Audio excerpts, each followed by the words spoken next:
खौफ की एक सच्ची घटना डर मनीष के साथ। अब तक हमें पता चला था कि कहानी में चुड़ैल गांव में अच्छी तरह से आतंक मचा चुकी है और लोग अपने घर से बाहर निकलने में भी भयभीत थे। तो गांव वाले बाबा भोलानाथ के पास जाते हैं, लेकिन उन्हें वो वहाँ नहीं मिलते। तो उनके एक शिष्य उन्हें कुछ भभूत देते हैं और अपनी गांव की सीमा रेखा पर डालने के लिए बोलते हैं और कहते हैं कि इस सीमा रेखा को कोई पार मत करना, वरना इसका असर खत्म हो जाएगा। अब जानते हैं आगे। अब मुझे याद आया कि क्यों लोग उस गांव के पास नहीं जाते थे।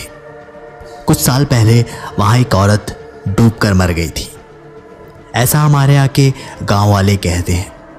पर फिर ये कौन है? अगले दिन मैंने अपने काका से इसके बारे में पूछा। काका ने बताया कि कुछ साल पहले यहाँ एक बंजारन रहा करती थी। वह बंजारन गांव के उस पार जंगल में एक कुटिया में रहती थी। वह गांव के बच्चों को खिलौने बेचने आती थी, पर धीरे धीरे गांव के बच्चे गायब होने लगे।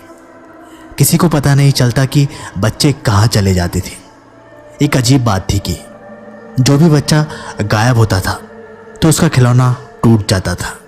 गांव वालों को बंजारन पर शक हुआ तो वो लाठी डंडे उठाकर उसकी कुटिया पर चल दिए, पर वहाँ वो बंजारन नहीं थी। गांव वाले उसे इधर उधर ढूंढने लगे। कुछ गांव वाले जोर से चिल्लाए कि कुएं के पास आओ। वहां जाके जो उन्होंने देखा, उसे देखकर सब दंग रह गए। वहां पर 2 बच्चों की लाशें पड़ी हुई थी। उनके शरीर के टुकड़े टुकड़े हो रखे थे और वह औरत उन बच्चों के अंगों को खा रही थी। ये सब देख के गांव वालों का गुस्सा 7वें आसमान पर था। गुस्साए लोगों ने उस औरत को पीट पीट कर उसी कुएं के पास उसे मार डाला और उसकी लाश को कुएं में फेंक दिया। गांव में ये बात किसी को नहीं बताई गई, पर किसको पता था कि वो औरत अब एक चुड़ैल बन जाएगी। काका ने बताया कि मरते वक्त उस बंजारन ने कहा कि तुमने मेरी मंत्र क्रियाओं को पूरा होने से रोका है। मैं फिर से आऊंगी और हर एक आदमी की बलि दूंगी। गांव वाले ये सुनकर बड़े परेशान हो गए, क्योंकि मरने के बाद वो वापस आएगी। जीते जी तो उसको हरा सकते थे, पर मरने के बाद उसको कैसे हराया जाएगा। सब चिंता कर रहे थे कि ये वापस आएगी तो अब पूरे गांव को काल की आग से झोंक देगी। अब क्या किया जाए? तब उस समय एक ऋषि महात्मा वहां से गुजर रहे थे। गांव वालों ने उन्हें देखा और दौड़कर उसके पास गए और बोले, बाबा, हम पर बहुत बड़ी विपदा आ रखी है, हमें बचाओ। गांव वालों ने जो कुछ भी हुआ वो सब उन्हें बताया। वो ऋषि और कोई नहीं, संत भोलानाथ ही थे। ऋषि बोले कि चलो, मुझे उस कुएं तक ले चलो। सब कुएं पर गए, पर अजीब बात यह थी कि बंजारन की लाश कुएं से गायब हो गई थी। सब हैरान थे कि लाश गई कहाँ। ऋषि जी कुछ देर शांत रहे, फिर बोले कि उस बंजारन ने अपनी तंत्र क्रियाओं से अपने शरीर को इस कुएं में किसी जगह पर छिपा लिया है, ताकि उसका शरीर कोई ना ढूंढ सके। गांव वाले बोले, तो अब क्या होगा? ऋषि जी बोले, चिंता मत करो, मैं उसे अपनी विद्या से यहाँ से कुएं के अंदर बांध दूंगा, जिससे उसका प्रभाव नष्ट हो जाएगा और वो किसी को भी नुकसान नहीं पहुंचा पाएगी। ऋषि जी ने अपने मंत्रों से उस बंजारन को उस कुएं में बांध दिया, लेकिन जाते वक्त ऋषि ने चेतावनी दी कि याद रखना, कोई भी उस कुएं पर ना आ पाए। यदि कोई इंसान इस कुएं के पास आकर इसके पानी और फिर इस कुएं को छू लेगा तो वह चुड़ैल इस कुएं से आज़ाद हो जाएगी। ऋषि जी ने कहा कि तुम अपने मरे हुए बच्चे को यहाँ जला दो, क्योंकि उनके शरीर पर उसका कब्जा है। इन्हें गांव ले गए तो चुड़ैल का साया गांव में आ सकता है। क्योंकि वो चुड़ैल इन्हीं के शरीर का इस्तेमाल करेगी अपने आप को आज़ाद करने में। जैसा ऋषि जी ने कहा ठीक ठीक वैसा ही किया सबने। ये बात गांव में किसी को भी नहीं बताई गई क्योंकि सब ये सुनकर परेशान हो जाते। अब मुझे समझ में आने लगा कि क्या हुआ था। मैंने ही उस औरत को आज़ाद किया। शायद इसलिए मुझे उस दिन कुएं के पास नहीं मारा, क्योंकि मेरे ही जरिए वो इस गांव में आ पहुंची है। मैंने ये बात अपने काका को बताई कि वो चुड़ैल रात को मुझे परेशान कर दी है और काका मेरी ही वजह से वो चुड़ैल यहाँ तक आई है। काका ने कहा कि तू चिंता मत कर, ऋषि भोलानाथ सब संभाल लेंगे, हमें बस उस घर को लांघना नहीं है। संत भोलानाथ के आने में अभी भी एक दिन बाकी था। उससे पहले अगर चुड़ैल घर के अंदर प्रवेश कर गई तो फिर क्या होगा। गांव में सभी लोग सावधान थे, इसलिए सभी गांव के लोग रात में ही एक जगह इकट्ठा हो गए, क्योंकि अकेले रहने में खतरा था। रात के सन्नाटे में कोई तो था, जिसके कारण सन्नाटा टूट रहा था। लोग डर से सो भी नहीं पा रहे थे। मुझे अपना खास तौर पर ध्यान रखना था, क्योंकि उसकी नज़र मेरे पर ही थी। मैं ये साफ देख पा रहा था कि वो मेरे सामने झाड़ियों के पीछे ही खड़ी थी, पर अब वो बहुत ही गुस्से में थी और पहले से भी भयानक दिख रही थी। उसकी आंखें काफ़ी लाल थी और उसके बाल हवा में उड़ रहे थे और बहुत ही भयानक लग रहे थे। अगले दिन ऋषि भोलानाथ हमारे गांव आए। वो सब जानते थे, इसलिए उन्होंने सब तैयारी कर रखी थी। उन्होंने बताया कि वो चुड़ैल को रोकने का अब एक ही तरीका है कि जिसने भी उसे आज़ाद किया है उसे ही उसका शरीर जलाना होगा, तभी वो रुकेगी। पूरे गांव की नज़र मेरे पर थी। मेरे पापा ने उनसे कहा कि महाराज, ये छोटा बच्चा है, ये उसे किस तरह रोकेगा। ऋषि भोलानाथ बोले कि उस आत्मा ने आज़ाद होने के लिए इसी के शरीर को जरिया बनाया था और ये अभी भी उसके कब्जे में है।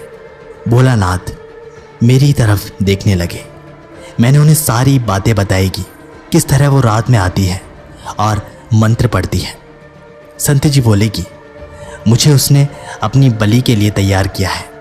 वो एक भूखी चुड़ैल है और इसलिए तेरा भोग उसे चाहिए और वो इस गांव को भी नहीं छोड़ेगी, क्योंकि गांव वालों ने ही उसे अपनी तंत्र क्रियाओं को पूरा करने से रोक दिया था।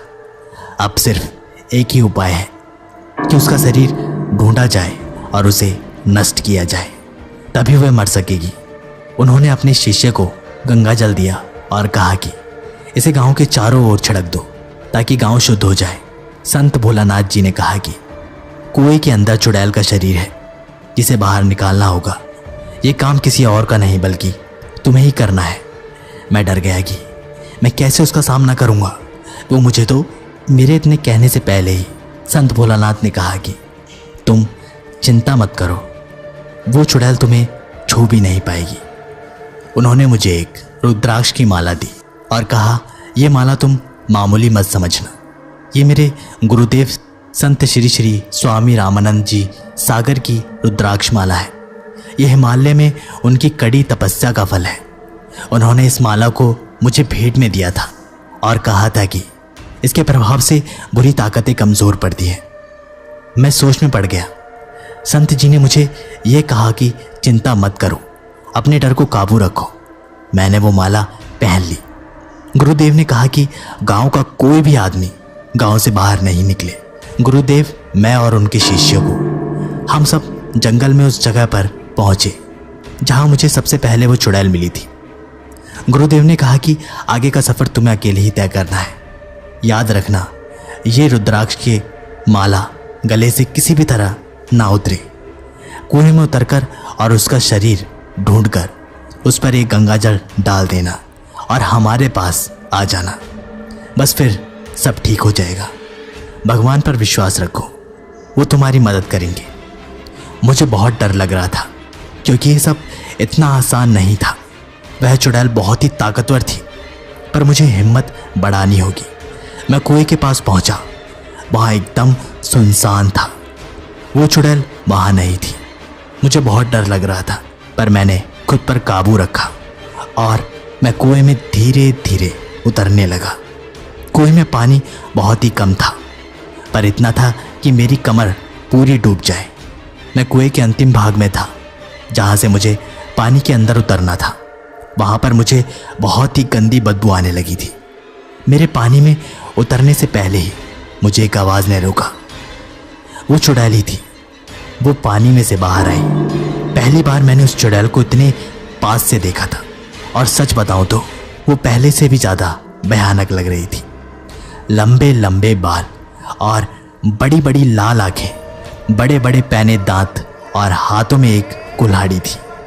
वो हंसकर बोली, आखिरकार तू मेरे पास आ ही गया। मेरे समझ में कुछ भी नहीं आया कि ये क्या हो रहा है। वो बोली, मैं तुझे तेरे घर पर नहीं मार सकती थी या गांव में, क्योंकि मैं पूरी तरह से आज़ाद नहीं थी, पर अब तू खुद चला आया है मरने। ये बोलकर वो मंत्र पढ़ने लगी और मेरे पास आने लगी। उसने उस कुल्हाड़ी को मेरे सामने किया और मुझे उस कुल्हाड़ी से काटने ही वाली थी कि जैसे ही उसने मुझे छुआ, एकदम से उसे एक झटका लगा और वो हवा में ही गायब हो गई। मैं जल्दी से पानी में उतरा। पानी काफ़ी कम था और कुएं में कीचड़ ज़्यादा थी। काफ़ी देर ढूंढने के बाद मुझे उसका शरीर मिल गया। मैंने शरीर को बाहर निकाला। वो चुड़ैल आसपास ही थी। वो पानी से निकलकर बाहर आई, पर वो मुझे छू नहीं सकी। उसके शरीर को मैं बाहर लाया और उस पर गंगा जल डाल दिया। तभी रूह को डरा देने वाली चीखने की आवाज़ आई और शायद अब मैं उस चुड़ैल की कैद से आज़ाद था। मैं गुरुदेव के पास गया और गुरुदेव से बोला कि गुरुदेव अब क्या करें। गुरुदेव बोले, अब वो चुड़ैल तुम्हारा और तुम्हारे गांव वालों का कुछ नहीं कर सकती, पर हमें पहले उसके शरीर को जलाना होगा और उसका शरीर को जला देने पर राख को गंगा जल में बहाना होगा। जैसा गुरुदेव ने कहा ठीक वैसा ही हुआ। इस तरह हमारा गांव चुड़ैल के आतंक से मुक्त हो गया, पर अभी भी उस गांव की तरफ जाने से लोग डरते हैं। तो ये थी आज की कहानी मेरे यानी मनीष के साथ डर फाइल्स पे।